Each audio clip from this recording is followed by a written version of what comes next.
तो गाइस ये मेरे पास है TVS Apache rtr 160 4V का Bs6 मॉडल। और गाइस इसके पहले मैंने Bs4 को भी रिव्यू किया है, इसको भी बहुत चलाया है, तो बहुत मतलब अच्छा खासा मेरा एक्सपीरियंस है इसमें।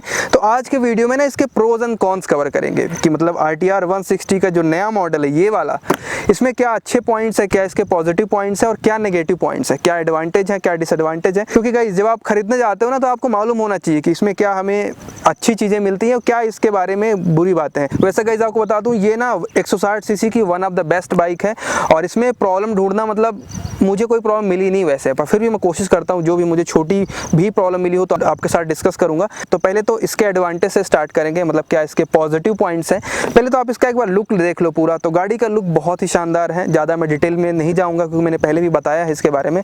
तो लुक वाइज बहुत ही शानदार है, देखने में फ्रंट की प्रोफाइलिंग देख सकते हो बहुत ही कूल लगती है। कलर कॉम्बिनेशन आपके पास बहुत सारे ऑप्शन है, परफॉर्मेंस बहुत अच्छी है। तो अभी प्रोज की बात करते हैं।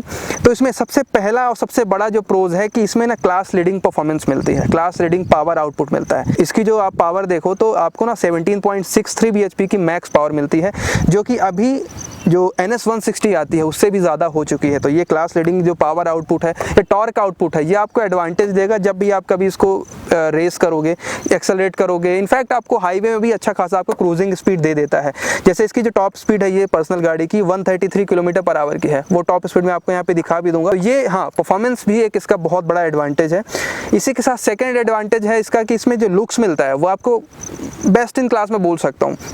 क्योंकि देखो NS आप देखो जो NS 160 है उसमें हमें कुछ मेजर अपडेट देखने को नहीं मिले हैं ये जनरेशन में Bs6 में, लेकिन इसमें लुक वाइज जो फ्रंट की पूरी प्रोफाइलिंग है वो चेंज हो चुकी है। तो ये थोड़ा सा ना आपको नया फील कराएगी। तो ये भी एक एडवांटेज हो गया इसका सेकंड, कि जो LED हेडलाइट का पूरा सेटअप है ये आप DRL चेकआउट कर सकते हो। जो डुअल हेडलाइट का सेटअप है ये अभी मॉडर्न है और काफ़ी सही लगता है। NS में ये चीज़ हमें मिसिंग है और बाकी दूसरी गाड़ियों में भी आपको देखने को मिलती है, तो मैं ज़्यादा कंपेयर नहीं करूँगा। बट इसका लुक भी यहाँ पे एडवांटेज है, बहुत सारे लोगों को इसका लुक पसंद आता है। थर्ड इसका एडवांटेज और प्रोज लगा मुझे वो है इसका साउंड। अब देखो साउंड इसका ऐसा है कि आपको ना बिल्कुल बहुत ही डिफरेंट है, तो आपको ना ये स्टैंड आउट करती है। हालांकि दिख जाएगी 8-10 गाड़ियाँ जा रही होंगी, अगर आप इसको पहचानते हो तो आप इसका साउंड सुन के बता पाओगे कि भाई RTR आ रही है, 160 आ रही है, 200 आ रही है। तो ये ना बिल्कुल बहुत ही अच्छा सा बेस मिलता है। अभी मैं आपको यहाँ पे साउंड सुना भी देता हूँ,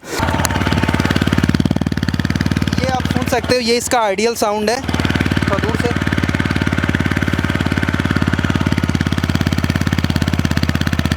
गाइज आप यहाँ पे देखो बेस आपको देखने को मिलता है। मैं थोड़ा सा यहाँ पे इसको एक्सेलरेट करता हूँ,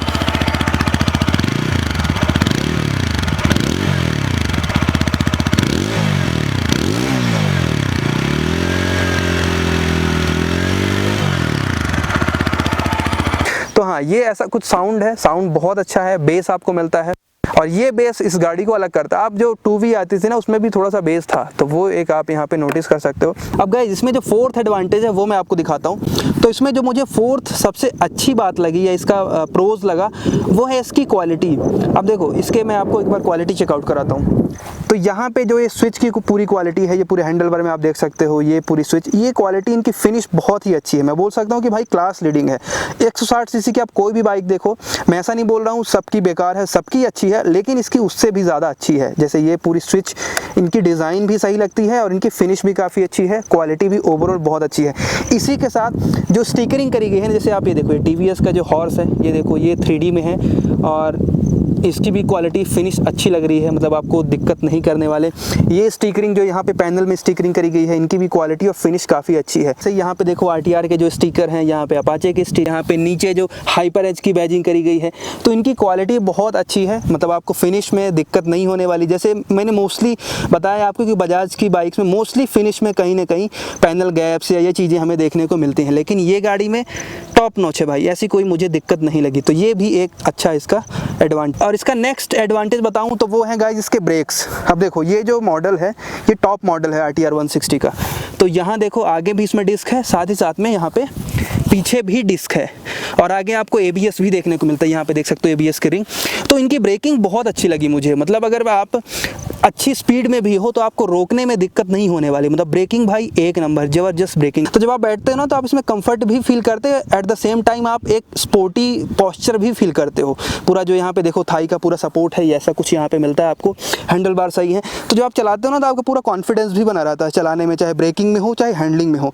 अब एक और यहाँ पे मैं प्रोज बताऊँ तो देखो, इसका जो इंस्ट्रूमेंट क्लस्टर है ना, ये देखो, ये फुली डिजिटल है। अब देखो, फुली डिजिटल बहुत बड़ी बात नहीं है, आजकल मोस्टली बाइक्स में हमें देखने को मिलता है, बट इसमें एक दो फीचर्स एक्स्ट्रा हैं। जैसे कि इसमें आपको टॉप स्पीड रिकॉर्डर मिलता है, जो कि मुझे काफ़ी कूल लगता है। मतलब आप जितनी टॉप स्पीड चलाओगे ना तो आप रिकॉर्ड कर सकते हो, किसी को बताना हो तो आपको बताने में ये नहीं होगा कि भाई मैंने नहीं भगाई, इसमें ऑलरेडी रिकॉर्ड हो जाता है। तो ये बहुत कूल मुझे लगता है। जैसे कि मैंने इसका जब यूज़र रिव्यू किया था ना, तो यूज़र से जब मैंने पूछा कि भाई कितनी टॉप स्पीड है, तो भाई ने बता दिया कि 133 की है। तो ये देखो यहाँ पे 133, यहाँ पे रिकॉर्डेड टॉप स्पीड आपको हाई स्पीड दिखा रहा है। तो ये काफ़ी कूल लगता है। सभी फीचर्स मिलते हैं, क्लॉक मिलती है, ट्रिप मीटर है, फ्यूल गेज मिलता है, आरपीएम मीटर है, ठीक है, ऑडोमीटर है, भाई सब तो मिलता है। तो यही कुछ इस बाइक के बारे में एडवांटेज है। एडवांटेज के साथ साथ मैंने इसके कुछ फीचर्स भी आपको हाईलाइट कर दिए। अब इसकी कमियों की बारे में बात करते हैं। तो देखो, पर्सनली मैं बताऊं तो मुझे इसमें कोई मेजर कमी नहीं लगी और ना ही मुझे कोई इसमें ऐसी कमी फील हुई। बट मैं आपको एक यहाँ पे एक कमी बताऊं तो वो ये है कि देखो, इसकी जो सीट हाइट है ना वो आपको कम लग सकती है अगर आपकी हाइट 6 फीट है या 6 फीट से ज़्यादा है। अराउंड जैसे मेरी हाइट है 5'8", तो मुझे ना बिल्कुल परफेक्ट लगती है। लेकिन जैसे मेरे कुछ फ्रेंड हैं जिनकी हाइट है 5'10" या 5'11", तो उनको थोड़ी सी ना छोटी छोटी सी लगती है। 6 फीट वाले बंदे को तो और छोटी लग सकती है, ऐसा देख सकते हो। तो मतलब हाँ, ये थोड़ी सी एक प्रॉब्लम है कि जिनकी हाइट ज़्यादा है तो उनको मुझे लगता है कि टेस्ट राइड लेने के बाद ही कंसिडर करना चाहिए और दूसरी बाइक्स की भी टेस्ट राइड ले लेनी चाहिए। दूसरी कमी मैं बता रहा हूँ, दूसरी कमी पर्सनली इस गाड़ी में है, ऐसा नहीं है कि सभी आपके चलाने के ऊपर डिपेंड करेगा, आपका राइडिंग स्टाइल के ऊपर डिपेंड करेगा, वो है इसका सिटी का माइलेज। अब देखो, ये 160 सीसी की बाइक है, तो उस हिसाब से ये 35 या 37 का माइलेज निकालती है सिटी में, तो ये थोड़ा सा कम है। मे बी इसका जैसे सर्विस होगी, अभी अराउंड 2000 किलोमीटर ही चली है, तो अभी शायद इसलिए है, धीरे धीरे शायद बढ़े। बट अभी ये 35 to 37 का माइलेज निकाल रही है, जो कि थोड़ा सा कम है। मुझे ऐसा लगता है कि सिटी में 40 तो देना चाहिए था। बाकी आप अगर ये बाइक ओन करते हो तो बताना आपका माइलेज कितना निकलता है इसमें। तो ये एक कमी है कि माइलेज शायद बढ़े, बट अभी मुझे इसमें थोड़ी सी ये कमी है, क्योंकि यार 40 का देती तब ज़्यादा वर्थ रखता, क्योंकि NS 160 मैंने चलाया है तो अराउंड वो 40 का निकाल देती है। इनफैक्ट आप पल्सर 220 देखो, 220 सीसी की बाइक है, वो भी इतना ही निकालती है, 40 के आसपास। NS 200 देखो, वो भी अराउंड 35 to 40 निकालती है। तो ये 160 सीसी की बाइक के हिसाब से थोड़ा सा कम है, 40 होना चाहिए था। हाईवे में अच्छा निकाल रही है, हाईवे में दिक्कत नहीं है, हाईवे में आराम से 45 के आसपास निकालती है, बट सिटी में थोड़ा सा इंप्रूव होना चाहिए। बाकी ओवरऑल भाई बाइक बहुत अच्छी है। यही दो छोटी सी कमियां मुझे मालूम चली, क्योंकि शायद आपको मैटर भी ना करे, पर्सन टू पर्सन वेरी करेगी। बाकी कंफर्टेबल बहुत है। यहाँ पे देखो, मोनोशॉक एब्जॉर्बर्स मिलते हैं, सस्पेंशन बहुत अच्छे से काम करते हैं, टायर्स भी अच्छे हैं, TVS के। थोड़े नए में वेट रोड में दिक्कत कर रहे थे, बट अभी सही है। ब्रेक्स भी बहुत अच्छे हैं, परफॉर्मेंस वो भी बहुत अच्छी है, और पावर तो भाई क्लास लीडिंग है ही। तो भाई यही है इसका प्रोज एंड कॉन्स। आप बताओ, आपको ये बाइक कैसी लगी?